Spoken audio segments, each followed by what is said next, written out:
Yeah. Is it recording? Did it? It showed me a blurb. Okay. Okay, that's good. All right. Can you see the screen? Yeah. Let me see if we can find the chat.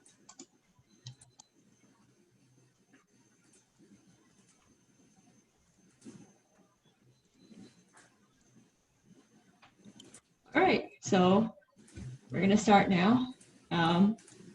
Welcome to our first technical IEEE workshop of the year on deep learning in PyTorch. I'm Bailey Yamamoto. I'm one of your project coordinators, and Nathan here is our president of our club. And if you have any questions during the workshop, he's going to be in the chat to answer them. I will also sometimes look at the chat, but I probably won't be looking at it as much as Nathan is. So yeah, if you have any questions, put them in the chat. All right, so let's start. So in this workshop, we're going to be going through a very fast introduction to neural networks, basically what they are, how the math kind of works behind that, and then we're going to be talking about PyTorch, which is a deep learning framework, which helps you code and test neural networks faster than if you were to write them all from scratch. Then we're going to go through an example, and then we're going to talk about how you would deploy this to another system like the Raspberry Pi. All right, so this workshop has a GitLab repo attached to it. I don't know if we put this link out anywhere, but it would be nice if you would clone the repo down. Later, I'll be going through like filling out a template, so you can do that with me because that's in the repo. Also in the repo are lecture notes, which is everything we're going to be talking about today and more, and this PowerPoint, and a final version of the code. So links here. I'm sure Nathan can put in the chat. Anyway, so we're going to start with our super fast introduction to neural networks. And so first, when we talk about neural networks, we usually talk about them as a subset of deep learning. And deep learning itself is a subset of machine learning. And deep learning, is one of those, buzzwords you hear a lot, but essentially what it boils down to are a lot of different variations on neural networks, like combining different types of layers and how many of them to perform different tasks. And so some of the tasks that neural networks are being used for these days are autonomous driving, detecting cancer cells, and object detection. So what is a neural network? And so a neural network, as defined by Wikipedia, is based on a collection of connected units or nodes called artificial neurons, which loosely model the neurons in a biological brain, which can transmit a signal to other neurons. An artificial neuron that receives a signal, then processes it, can signal neurons connected to it. So basically, what that boils down to is neural networks are kind of based on our brains, hence the neural part. And you can think of every connection from those circles, which we're going to be calling nodes, to the next circle, the next layer, is like a wire that an electrical signal can go through. And depending on the strength of that electrical signal is kind of like how correlated that will be to the next node. And neural networks became popular very recently because they were used in a computer vision, like image classification competition. And where I think for a long time, people weren't getting very good results. And then a person used neural network and got very, very good results with it. But neural networks have actually been around for a fairly long time. But due to the amount of computation that's needed to train these and eventually do the inferences, it wasn't really feasible back then, but now our computers are like millions and million times faster and more powerful, and we have GPUs, so they're a much more feasible solution than they were back then. All right, so first we're going to talk about how we propagate signals forward through our network, commonly referred to as forward propagation.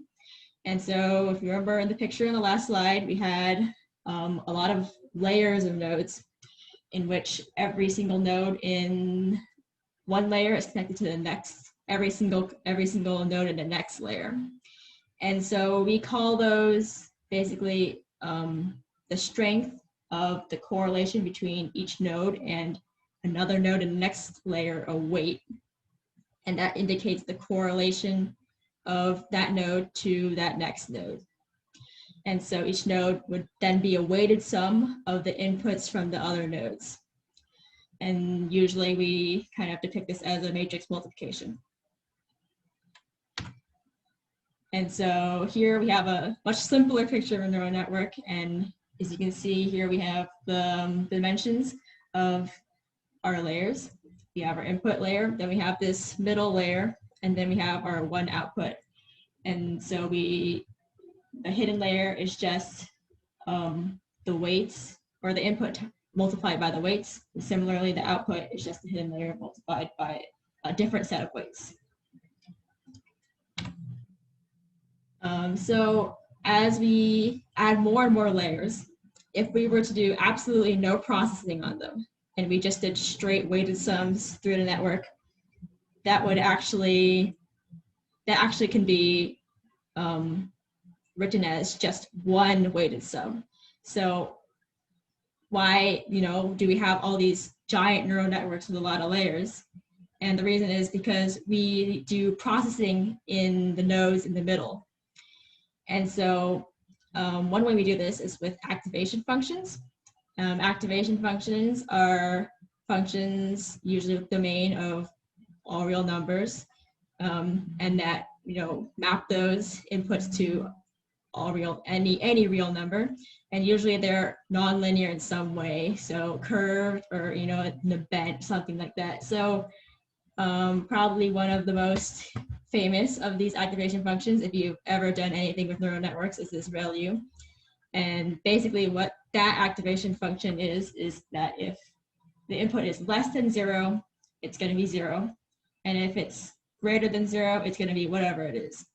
And the thinking behind this is that if the value is below 0, that means that not only is it not really correlated to the next layer, it's less than correlated. It's below 0 correlation. So we might as well just set that to 0 because it's not really helping. Some other functions that are commonly used as activation functions are the hyperbolic tangent and the sigmoid, which both kind of look like an S, like that lower graph there. I think there are a lot of different versions of ReLU, and that one is kind of very, very popular to be used as an activation function in most applications. And so we're going to be showing examples with NumPy, which is like a scientific matrix Python library, because most of this neural network stuff is done with matrices. So here we have we're going to define our activation function, and then right now it doesn't quite matter what our matrices are, but what does matter is that the sizes match, so you can do the matrix multiplications. So we have some matrices of the correct size. Then we just put them through the network. So we have an input layer, which we just feed in whatever data we want. Then we have a hidden layer, which is just the matrix multiplication of the input layer times the weights. And in this case, NumPy calls its matrix multiplication dot product, which is confusing, but I assure you it is a matrix multiplication.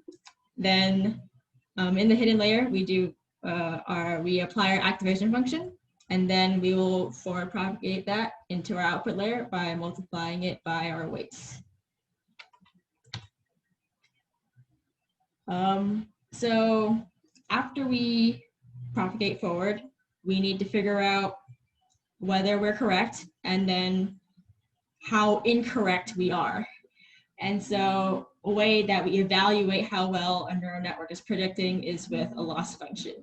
And so probably one that a lot of people have heard of, Usually people use them in statistics for your linear regressions, is mean square error, which basically takes, if you're for like a vector of size n, it takes whatever the predicted is and subtracts that from what it should be, and then squares that and it adds them all together and then divides by the total amount.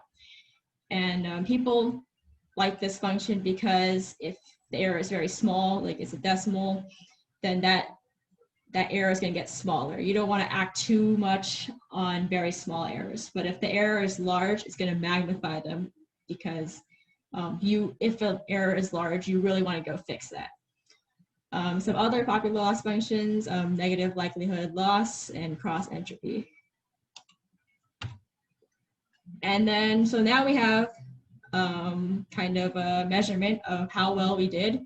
We need to go back and fix our neural networks that next time we put things through, it's hopefully better. And so the way we do that is we adjust the weights of the model in order to make it better. And so popular algorithm for this is the gradient descent. And basically the point of this is to assign blame to the nodes by taking the error and basically doing the weighted sums backwards. A lot of times we'll take our error and we'll multiply it by a learning rate. And this is because if we don't want to change the value too fast. Like this learning rate is usually between 0 and 1.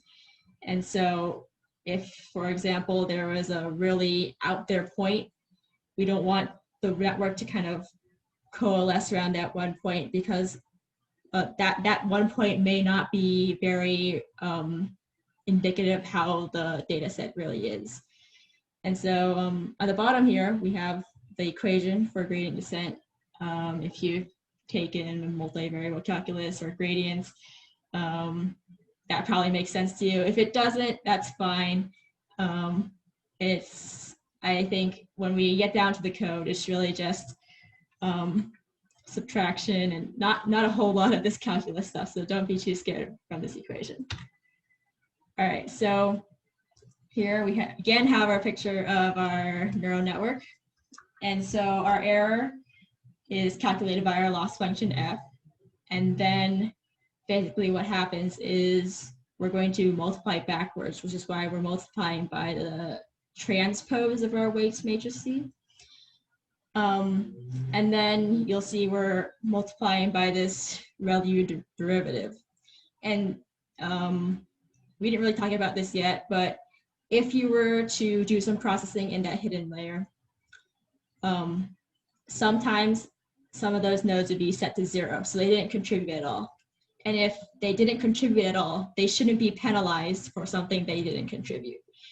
So in this case, if you remember the graph from earlier, ReLU derivative is either 0 when it's less than 0, or it's 1 when it's going linearly up, when it's above 1 and, or sorry, above 0, and everything is, it just returns what it gets in. So in this case, if it actually contributed something to the weighted sum, we'll change the weights by a little bit. But if it didn't contribute at all, we're not going to penalize those weights.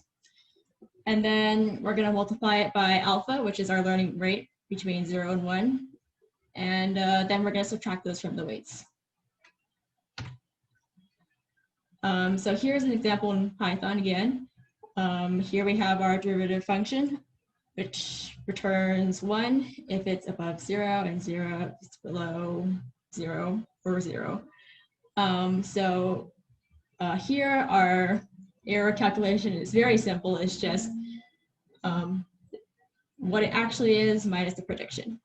And then we're going to multiply our second line under that, we're going to multiply by the derivative and do the transpose of the weights. And then after that, we see at the bottom how we're updating the weights. All right, so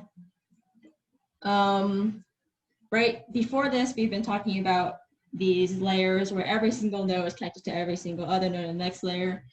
And so this is a different kind of layer called convolutional layers. When we're training neural networks, we're giving them data and they're learning off of that data. But if we train it too many times on that data, it tends to overfit, which means that it kind of tends to stick too closely to what we put in. And then if we were to give it something that was just slightly outside the range we trained it in, it wouldn't know what to do.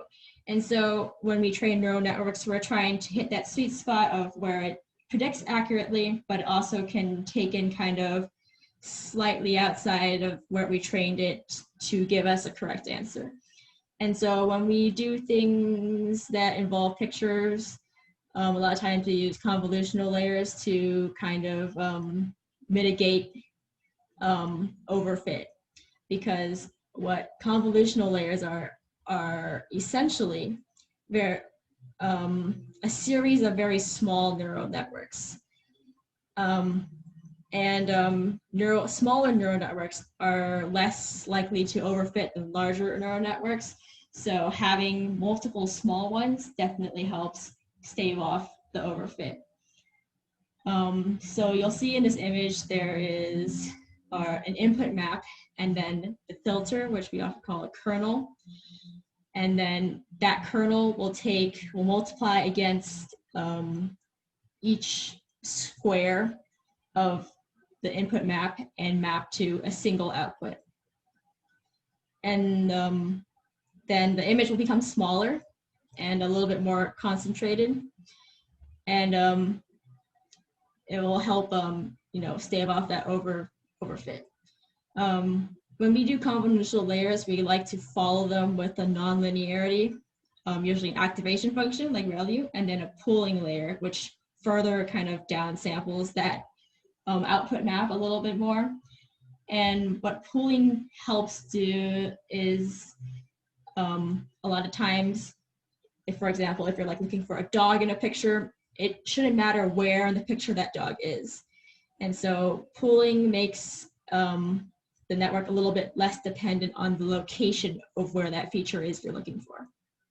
All right, so this is a diagram of a convolutional layer, neural network. This is basically what we're going to be making today. So first we take a picture. In this case, it's a handwritten digit 2, and we're going to put it through a convolutional layer. And we're going to get a stack, because we have several kernels in this case.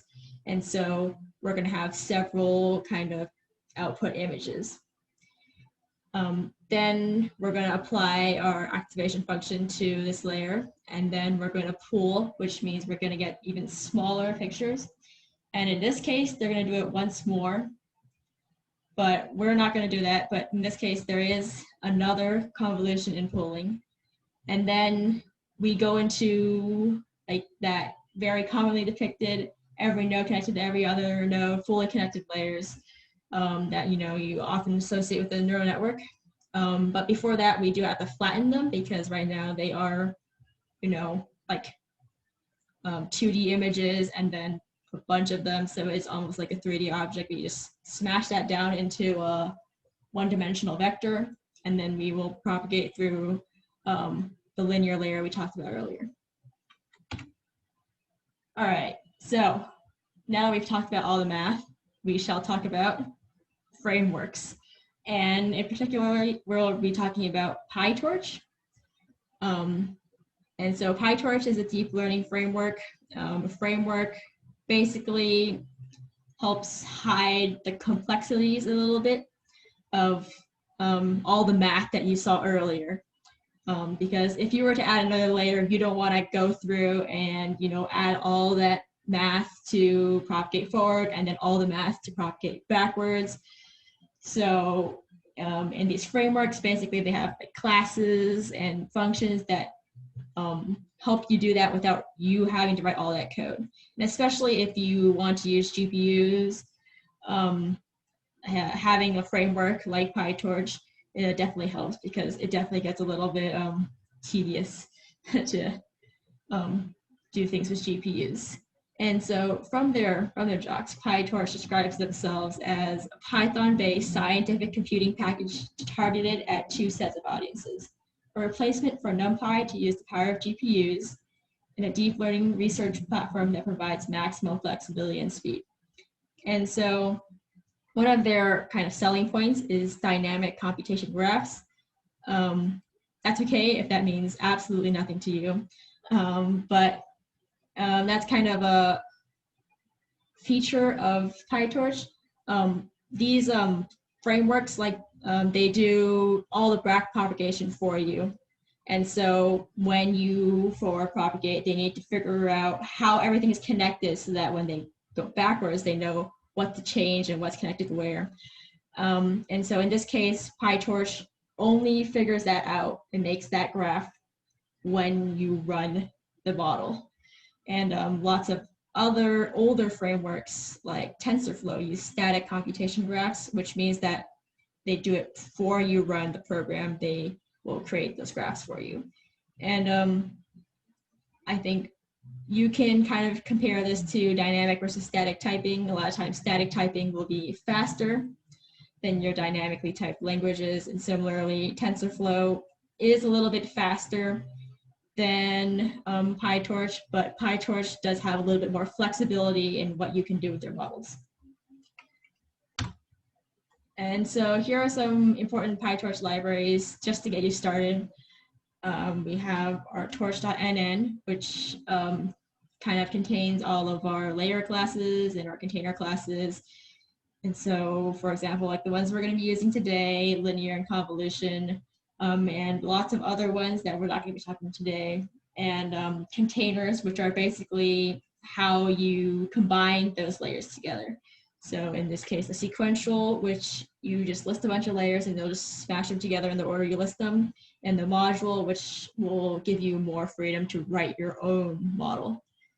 And in that library, also your functions in the functional, which contains your loss functions, your activation functions, like your ReLU, your just hyperbolic tangent, sigmoid, and then your loss function MSE, and then your optimizers, torch.optim. We were talking about backpropagation earlier and gradient descent, and like that is one area where a lot of people have been doing research into different algorithms for that. So for example, in this Optim library, we have the gradient descent, and we also have Atom, which is kind of a newer version of gradient descent, and RMS prop, and many more. All right, so we are going to do an example. The template is at this example template.py. We're just going to go through very quickly kind of the overview of what we're going to do, and then I'm just going to fill out the template. You're welcome to fill it out with me. If you have any trouble finding it, message in the chat. I'm sure Nathan can help you. All right, so the MNIST handwritten digit database is exactly what it says in the tin. It's a database of handwritten digits, 0 through 9. A lot of people like using it to learn, image processing and test out their neural networks. And in this case, that's what we're doing with it. Each image is 28 by 28 pixels, and all standardized. It's very easy to find on the internet. Lots of people like to do projects with it. If you've done anything with neural networks, I'm sure you've seen something with this database. And it also happens to be one of those that PyTorch has and is easy to download. So that's why we're using it today. And so first we have to download it. And so this part isn't really that important if you're going to write something other than just neural network to, look at handwritten digits, but PyTorch does make it very easy for us to do it. So we're able to just tell it to download these files if they're not downloaded already, and then we're going to load it into kind of an iterative object, and we're going to set which ones we're going to train with and which ones we're going to test to make sure that, we're getting better. And so the next thing we're going to do is create the class model. And so in this case, we're going to represent this with a Python class, and we're going to inherit from this torch.nn.module. And that basically means that, we want all the things that, PyTorch has set up for in the module class. And we're just going to pick and choose the parts we want to change for our model. And so in our init function, we're going to define what layers we want and what sizes they are. And then in our forward function, we're going to tell PyTorch how to propagate that signal forward. Okay, then we need to train our model, and that basically boils down to 6 steps, which is to send the tensors to the correct device for optimization. So in some cases, that could be a GPU. In this case, we're just sending to a CPU. Then we're going to zero the gradients just to make sure, we're not accidentally adding, something, we're not backpropagating error that was there before, or, was initialized as random numbers. And then we're going to predict, and that's what that output equals model data line is. It's very, very simple as compared to all of that NumPy code we had before. And then we're going to calculate the loss using the loss function. And then with the loss.backwards function call, PyTorch calculates all of your gradients for you. Then calling optimizer.step then updates all of your weights. So in 2 lines, we did probably what we did in like 20 lines before in NumPy. And so similarly, we're going to test our function, our model with this function. It looks very similar to our training function, other than the fact that we're not going to be updating our weights any, which is what the with torch no grad at the top means, is that we don't want them to kind of track this stuff for us, so it'll be slightly faster. At the bottom, we're just going to print out some statistics to check out how well we're doing. So okay, let's fill out the template here. So okay.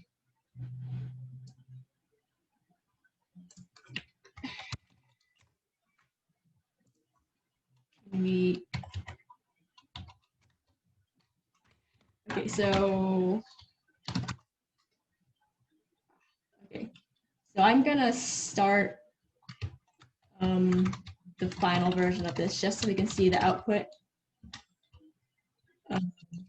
because it's gonna take a little bit to run this program.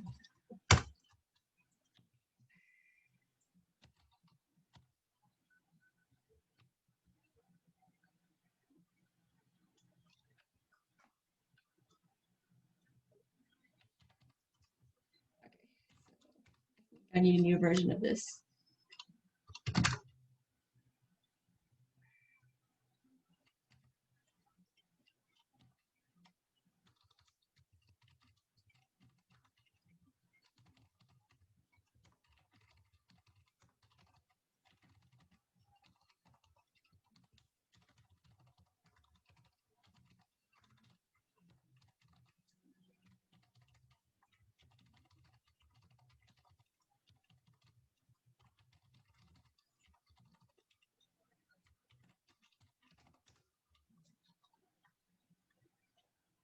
All right, so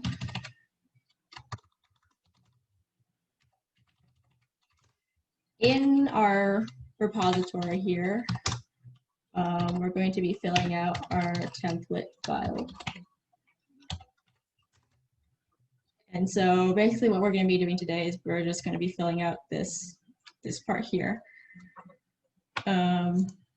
So first, in the init function, like we said earlier, we need to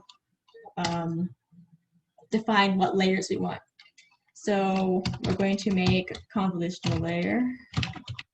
And this class is called conv2D because we want a two-dimensional kernel.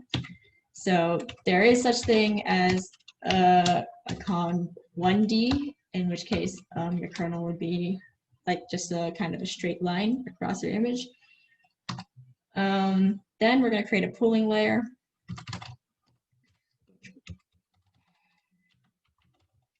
In this case, we're making a max pool 2D layer. And basically what that means is we have, similar to the convolutional layer, it's a two-dimensional kernel, and pooling comes in two types, max and average, and in this case, we're just taking out the max value of whatever's under that kernel. And then we'll have a kernel of size 3, and every time we're going to move 1 over, which is what the stride is. Then after we pool, we need to flatten this in order to go into our linear layers.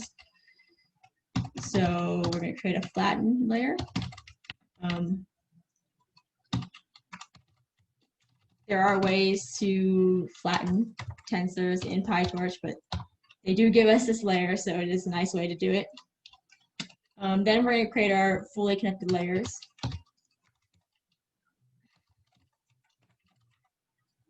Which in PyTorch are called linear.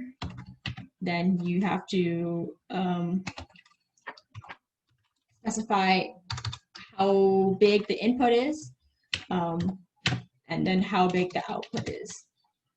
And so after the convolution, the pooling, the size of the image or how many pixels we will have changes.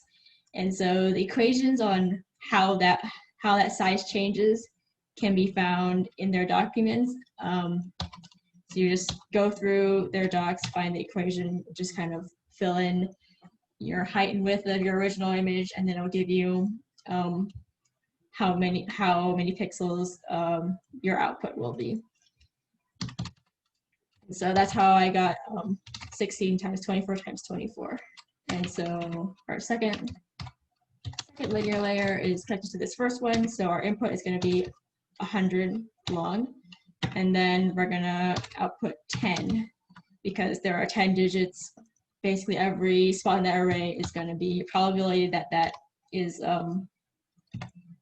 that whatever the input image was is the index of that array. So for example, if 0 is the highest, the 0th index has the highest number in it, we're going to assume that that's 0. And then we're going to put a softmax layer in. We didn't really talk about it yet, but this basically takes your output and it brings it, and it kind of lowers the smaller values and raises the higher values, so it's easier to pick out which is the highest value. All right, so now that we have all of our layers done, we can go through and tell PyTorch how they're going to be connected together.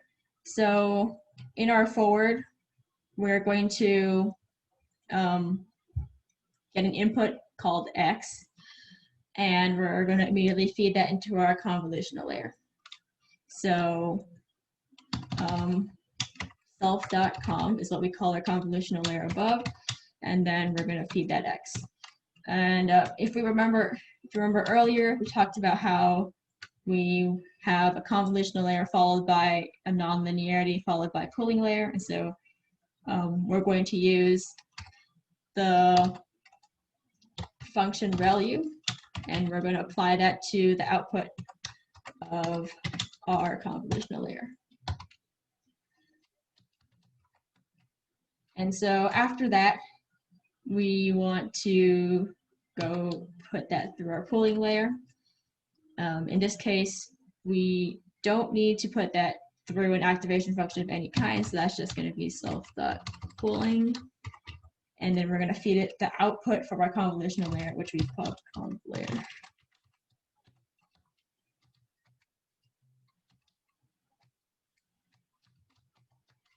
Then we're going to flatten it just to make sure we can go through our linear layers.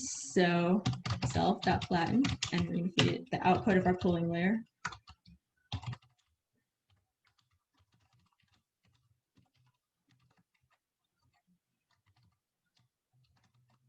And then we're going to start going through our linear layers. So we're going to feed our linear layer 1, the output of our pooled layer.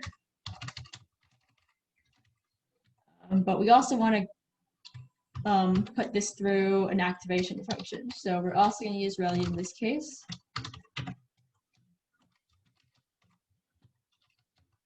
And then we're going to put it through our, from our hidden layer to our output, which we're going to call our prediction.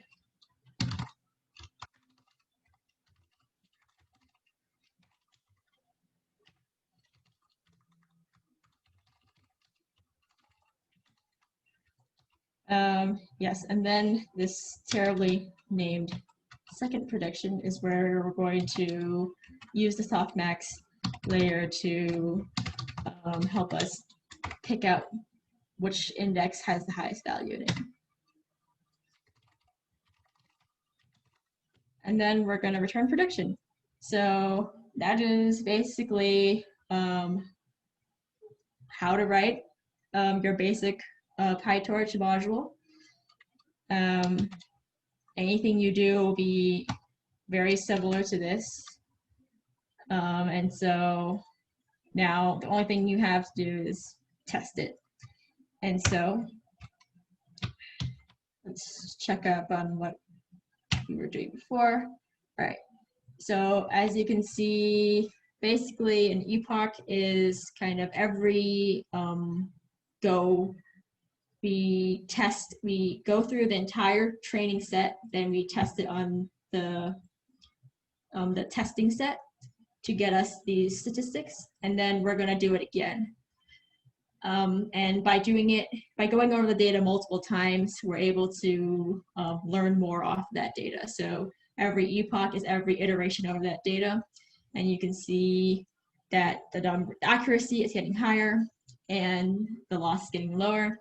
At the same time, I did time this, and our real time here is about 4.5 minutes. So it is probably comparatively to things you've written in your classes, more of a lengthy program, very computationally based. I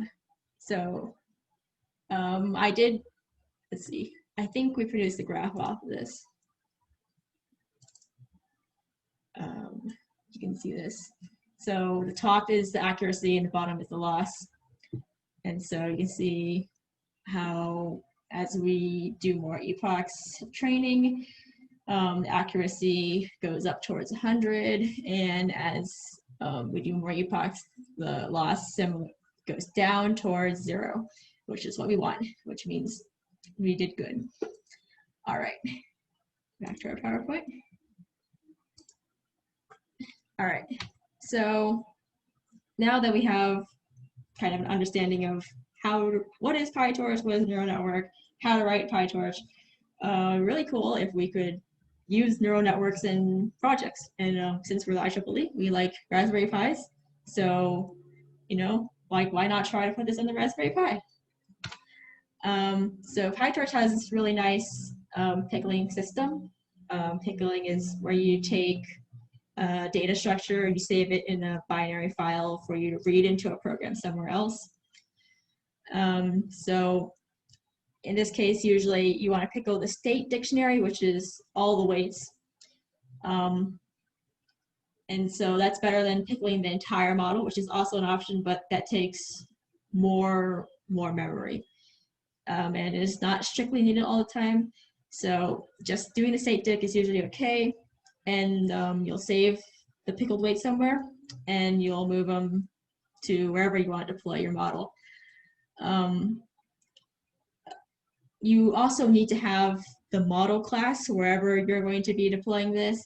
So since the model class usually isn't a whole lot of code, you can write that on your, wherever you're deploying it, you can just write it there, or you can also put that in a file and send it with your pickled weights wherever you want it to go. And so moving it to your Raspberry Pi, there are many ways of doing that. If you're into Linux SCP, or kind of any FTP client like FileZilla. And again, you do need to move both your pickled weights and the class of the neural network. So classes can't be pickled. They're one of those data structures you can't pickle in Python. So again, you either have to write that on wherever you're deploying it, or you're going to have to put in a file and move it there manually. And then executing it on the Raspberry Pi is very similar to executing it on your computer, except that you would then load it in with this load state dict command, and then just set the model to evaluate, and then just just feed it information and it will spit out inferences. I wouldn't recommend training a model on the Raspberry Pi. As we've seen before, a lot of this neural network stuff is matrix multiplications, and those are pretty computationally heavy programs. And your Raspberry Pi doesn't have a whole ton of processing power, so it is good for you to train it on your computer, where this only took like 4.5 minutes, rather than on your Raspberry Pi, where it would take like half an hour plus. So the Raspberry Pi is very good for doing the inferences, just putting in a value and propagating it forward, but not necessarily doing a lot of that and training a model. And so, well, now you have a very basic understanding of neural networks. So, what should you do next? Dotbotics is having a workshop on computer vision, and computer vision does use a lot of neural networks. I don't personally know the time of that. Nathan, do you have a time? No, not yet. So we will be determining the time by the end of this week, I believe so. So we'll be sending out an email for you guys once Dotbotics figures out a date and a time. So yeah, just look out for the newsletter, and we should have the details there. Yeah, well, computer vision is a nice practical use for neural networks that is also gives you a very tangible result. So it's very nice to check out. The final code, if you didn't catch what we were doing earlier, is in MNIST final.py. You can just run that if you wanted to. I recommend reading PyTorch's docs because they're actually very well written. I like them. They have a section where they teach you how to use PyTorch with examples, which helped me make this workshop. And then take a deeper look into neural networks. There are a lot of things in neural networks that people are doing research on, like machine learning and deep learning engineers is one of those fields which is just growing exponentially right now. And I think neural networks are definitely used for things that aren't computer vision now. For example, if you have some input data set and you have some output data set, you don't really know how that input data set becomes that output data set, you just throw it into a neural network and train it until it gives you a correct answer. And so knowing what a neural network is definitely gives you an extra tool to use in whatever you're doing. And so, looking into these optimizer functions, these different types of layers, loss functions, would definitely give you a more fleshed out understanding of how these neural networks work, and looking into some other frameworks like TensorFlow, because not every single, if you want to apply for internships and stuff, lots of people like to use TensorFlow, but really they just want at least experience with one framework. And then if you're really interested in this stuff, I recommend you read some papers. in the lecture notes, we have a ton of papers and websites for you to read through. So I would check that out, and I'm not just saying that because I spent time writing it, and people should go check it out. But I think it's good. You should go look at and read some papers. So that's all I have for you today. If there are any questions, you can put in the chat or you can unmute and ask. But yeah, we're done today. So, yep, cool. I'm gonna stop sharing. I think someone asked where we'll be able to find the recording of this meeting, because we noticed that's recorded. Okay, YouTube. YouTube. All Yes, right. we will be sending on YouTube.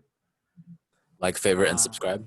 Yeah, guys. Please subscribe. If you like our content, hit that like button, smash that subscribe, ring the bell for notifications.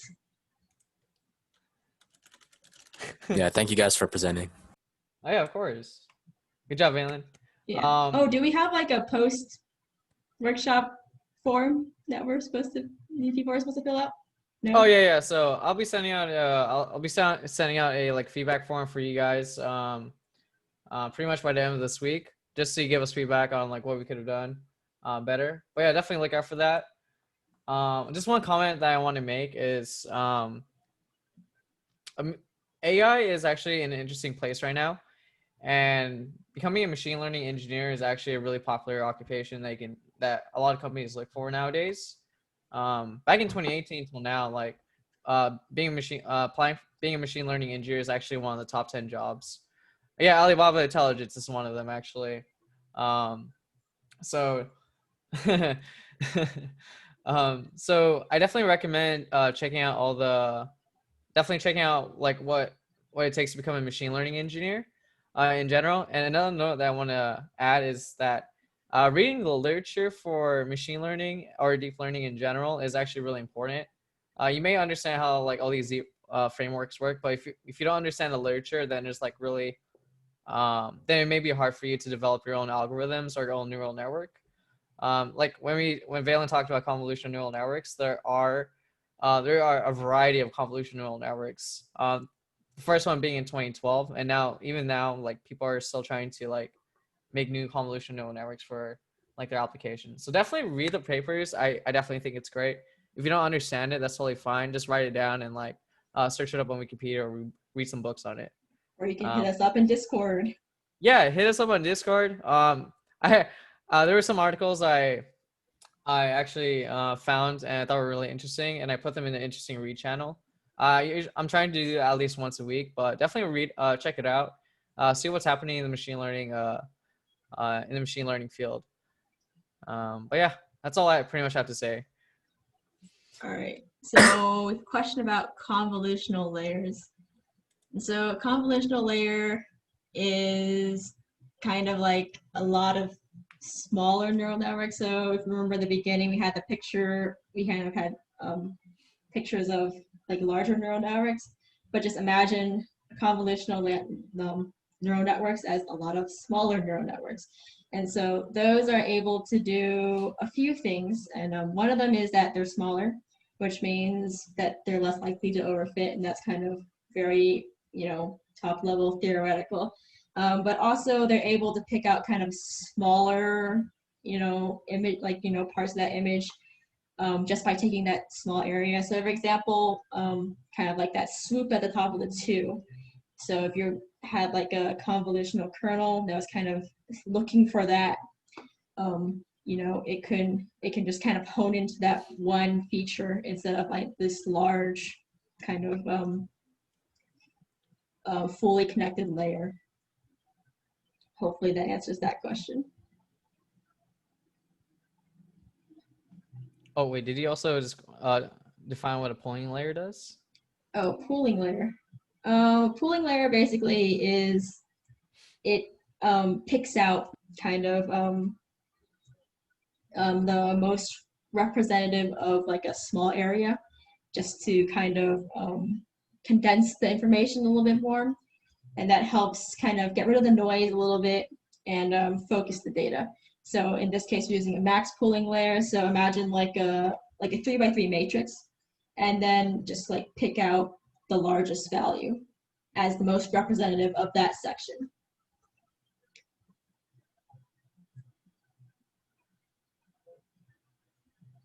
Cool. So if you have any questions, any other questions, you can put them in chat or you can unmute, and we'll be here till like 6. Are we having we're having a workshop week 4, right? Oh yes, we are having another workshop in week 4. So in week 4, something different. yeah, something different. In week 4, because we're trying to expose you to both software and hardware. So in week 4, one of our other project coordinators will be holding a workshop on how to design your own printed circuit board using Altium. And if you guys have never heard of Altium, it's one of the most it's like an industry standard PCB software, and really expensive license. But since you guys are students, you guys do have access to Altium for free. You pretty much get all the features that you would get from like an actual license. So if you guys are like undergrads or on your 4th year, I definitely recommend learning how to use Altium. Way better than KiCad and Eagle. So definitely recommend coming to our workshop in week 4 if you guys are really interested in designing your own PCBs.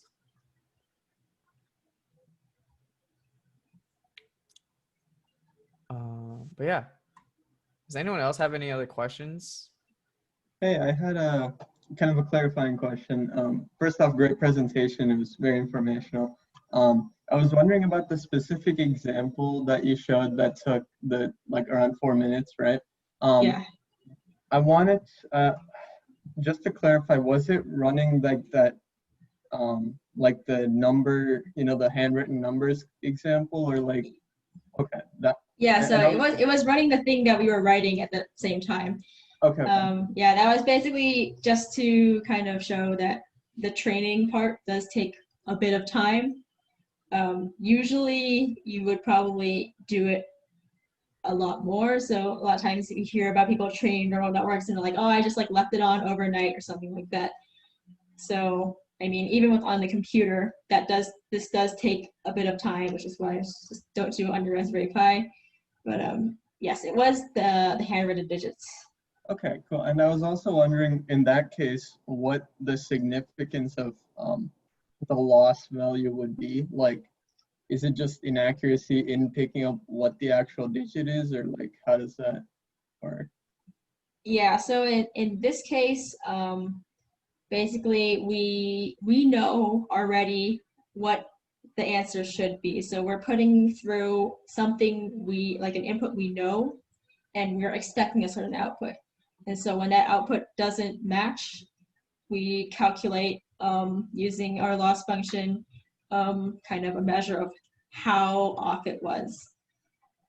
So yeah, and then the loss that we were printing earlier is the loss of the entire kind of iteration over the training set. It's all added together. Okay, so it probably goes through a lot of, I guess. Yeah, so it goes through a lot, and so I think if you kind of do things with, in this case, we're using Atom, and Atom, in most cases, is a little bit faster than gradient descent.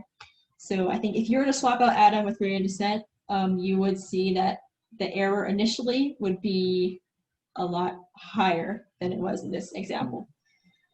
So that's a thing to try if you're interested. But yeah, so in that case, you'll probably see the error kind of shrink dramatically compared to what happened here, and the accuracy shoot up dramatically as compared to this example. Okay, cool. Yeah, thank you. That was helpful. You're welcome.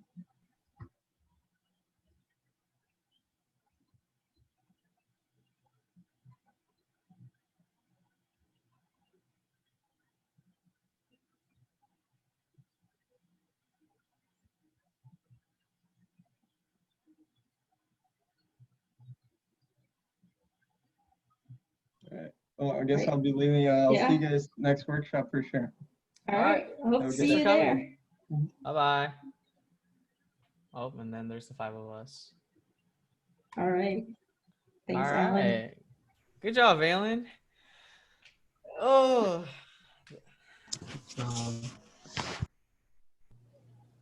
Oh yes, Alan. Oh, I never just mind. did a good job. Oh, okay, okay. Just gotta plan the next one. Oh yeah, you're multi-threaded programming. Oh, that's gonna be so cool. All right. Well, give yourself a break. Give yourself a break. You've done a lot for this one, so you got to like what, week 6?